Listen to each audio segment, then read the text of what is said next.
श्री वल्लभाधीश की जय। श्री गुसाई जी परम दयाल की जय। श्याम सुंदर श्री यमुने महारानी की जय। श्रीमद् भागवत महात्म्य अथ पंचमोऽध्यायः। धुंधुकारी को प्रेत योनि की प्राप्ति और उससे उद्धार। अब कल जो चतुर्थोध्याय था, चतुर्थ अध्याय में हमने क्या सुना था कि जो आत्मदेव जो ब्राह्मण है, उस ब्राह्मण की स्त्री को एक बहुत बड़े महात्मा जो होते हैं वो संतान के लिए एक फल देते हैं, लेकिन वो फल जो है वो स्त्री नहीं खाती है और गाय को दे देती है। ठीक है, तो गाय को देने से क्या होता है कि गाय का एक पुत्र होता है, मनुष्य रूप में ही पुत्र होता है, उसका नाम गोकर्ण रखते हैं। और जो इस स्त्री को पुत्र होता है, जो उसके असल में उसका नहीं होता, उसकी बहन का पुत्र होता है, उसका नाम होता है धुंधुकारी। तो धुंधुकारी जो है वो बहुत ही अधर्मी होता है और उसे धर्म से या फिर उसे मानवता से कोई लेना देना नहीं होता है। उसके उल्टा जो गोकर्ण होता है वो बहुत ही धर्म करने वाला होता है, नियम पालन करने वाला होता है, ब्राह्मणों का सत्कार करने वाला होता है। तो उससे आगे हम पढ़ेंगे धुंधुकारी को प्रेत योनि की प्राप्ति और उससे उद्धार। सूत जी कहते हैं, शौनक जी, पिता के वन में चले जाने पर एक दिन धुंधुकारी ने अपनी माता को बहुत पीटा और कहा, बता धन कहाँ रखा है, नहीं तो अभी तेरी लुआठी मतलब जलती लकड़ी लेकर खबर लूंगा। उसकी इस धमकी से डरकर और पुत्र के उपद्रवों से दुखी होकर वह रात्रि के समय कुएं में जा गिरी और इसी से उसकी मृत्यु हो गई। योगनिष्ठ गोकर्ण जी तीर्थ यात्रा के लिए निकल गए। उन्हें इन घटनाओं से कोई सुख या कोई दुख नहीं होता था, क्योंकि उनका न कोई मित्र था और न ही कोई शत्रु। धुंधुकारी 5 वेश्याओं के साथ घर में रहने लगा। उनके लिए भोग सामग्री जुटाने की चिंता ने उसकी बुद्धि नष्ट कर दी और वह नाना प्रकार के अत्यंत क्रूर कर्म करने लगा। एक दिन उन उल्टाओं ने उससे बहुत से गहने मांगे। वह तो काम से अंधा हो रहा था, मौत की उसे कभी याद नहीं आती थी। बस उन्हें जुटाने के लिए वह घर से निकल पड़ा। वह जहां तहां से बहुत सा धन चुराकर घर लौट आया तथा उन्हें कुछ सुंदर वस्त्र और आभूषण लाकर दिए। चोरी का बहुत माल देखकर रात्रि के समय स्त्रियों ने विचार किया कि यह नित्य ही चोरी करता है, इसलिए इसे किसी दिन अवश्य राजा पकड़ लेगा। राजा यह सारा धन छीनकर इसे निश्चय ही प्राण दंड देगा।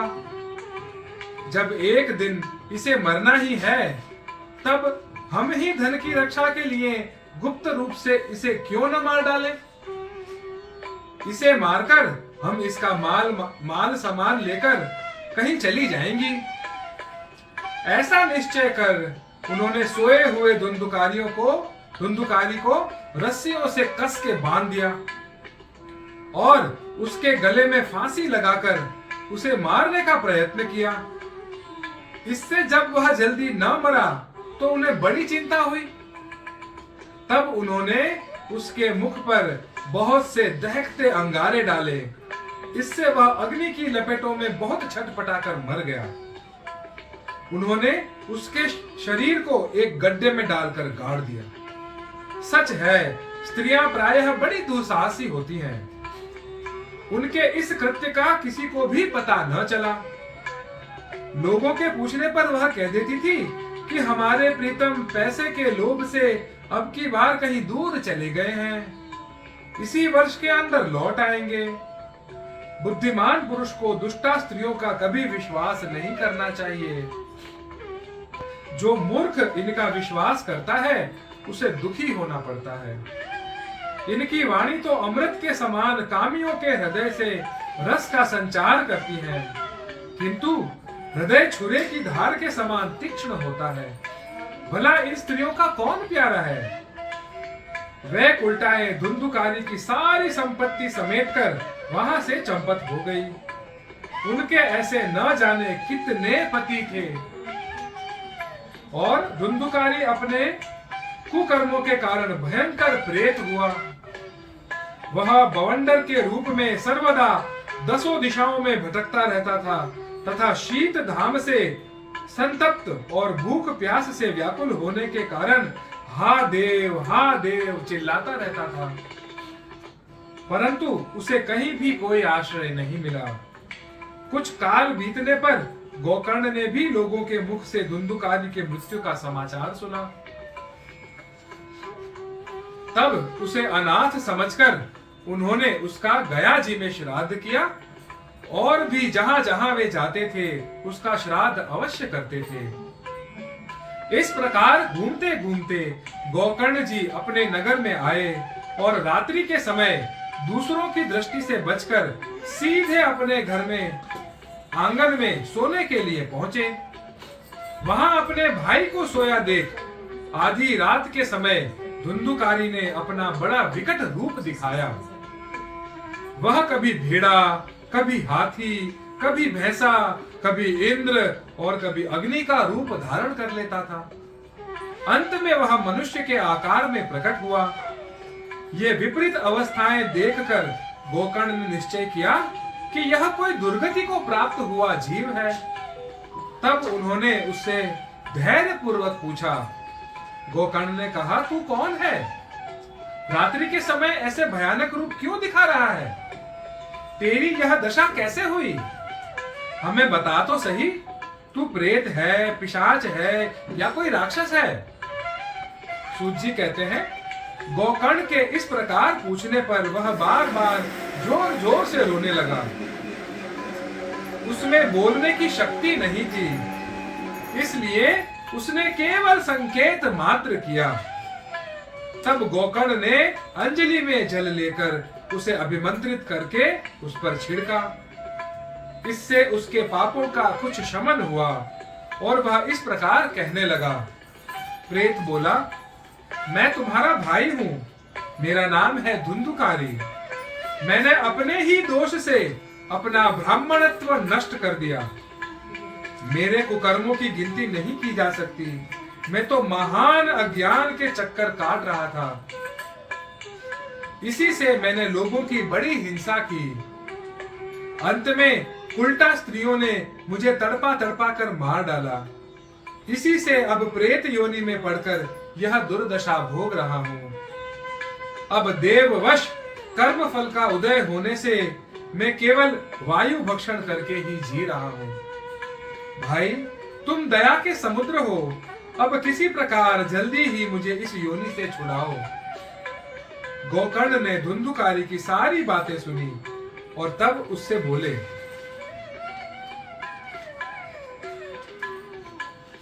गोकर्ण ने कहा, भाई, मुझे इस बात का बड़ा आश्चर्य है। मैंने तुम्हारे लिए विधि पूर्वक गया जी में पिंड दान किया, फिर भी तुम प्रेत योनि से मुक्त कैसे नहीं हुए? यदि गया श्राद्ध से भी तुम्हारी मुक्ति नहीं हुई, तब इसका और कोई उपाय नहीं है। अच्छा, तुम सब बात खोल कर कहो, मुझे अब क्या करना चाहिए? धुंधुकारी ने कहा, मेरी मुक्ति सैकड़ों गया श्राद्ध करने से भी नहीं हो सकती। अब तो तुम इसका और कोई उपाय सोचो। प्रेत की यह बात सुनकर गोकर्ण को बड़ा आश्चर्य हुआ। वह कहने लगा, यदि सैकड़ों गया श्राद्धों से भी तुम्हारी मुक्ति नहीं हो सकती, तब तो तुम्हारी मुक्ति असंभव है। अभी तो तुम निर्भय होकर अपने स्थान पर हो। मैं विचार करके तुम्हारी मुक्ति के लिए कोई दूसरा उपाय सोचूंगा। गोकर्ण की आज्ञा पाकर धुंधुकारी वहां से अपने स्थान पर चला गया। इधर गोकर्ण ने रात भर विचार किया, तब भी उन्हें कोई उपाय नहीं सूझा।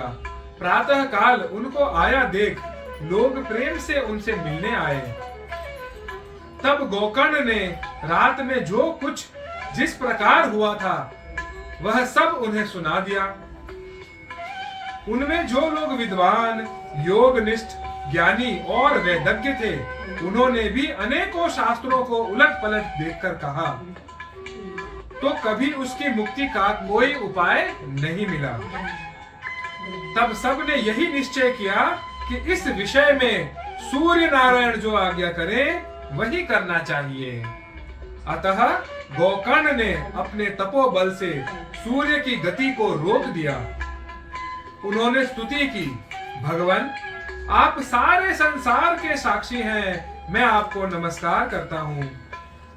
आप मुझे कृपा करके धुंधुकारी की मुक्ति का साधन बताइए। गोकर्ण की यह प्रार्थना सुनकर सूर्य देव ने दूर से ही स्पष्ट शब्दों में कहा, श्रीमद् भागवत से मुक्ति हो सकती है, इसलिए तुम उसका सप्ताह पारायण करो। सूर्य का यह धर्ममय वचन वहां सभी ने सुना। तब सब ने यही कहा कि प्रयत्न पूर्वक यही करो, है भी यह साधन बहुत सरल। अतः गोकर्ण जी भी तदनुसार निश्चय करके कथा सुनने के लिए तैयार हो गए। देश और गांवों से अनेकों लोग कथा सुनने के लिए आए। बहुत से लंगड़े, लूले, अंधे, बूढ़े और मंदबुद्धि पुरुष भी अपने पापों की निवृत्ति के उद्देश्य से वहां पहुंचे। इस प्रकार वहां इतनी भीड़ हो गई कि उसे देखकर देवताओं को भी आश्चर्य होता था। जब गोकर्ण जी व्यास गद्दी पर बैठकर कथा कहने लगे, तब वह प्रेत भी वहां आ पहुंचा और इधर उधर बैठने के लिए स्थान ढूंढने लगा। इतने में ही उसकी दृष्टि एक सीधे रखे हुए 7 गांठ के बांस पर पड़ी। उसी के नीचे के छिद्र में घुसकर वह कथा सुनने के लिए बैठ गया। वायु रूप होने के कारण वह बाहर कहीं बैठ नहीं सकता था, इसीलिए बांस में घुसकर बैठ गया। रोक दो एक बार।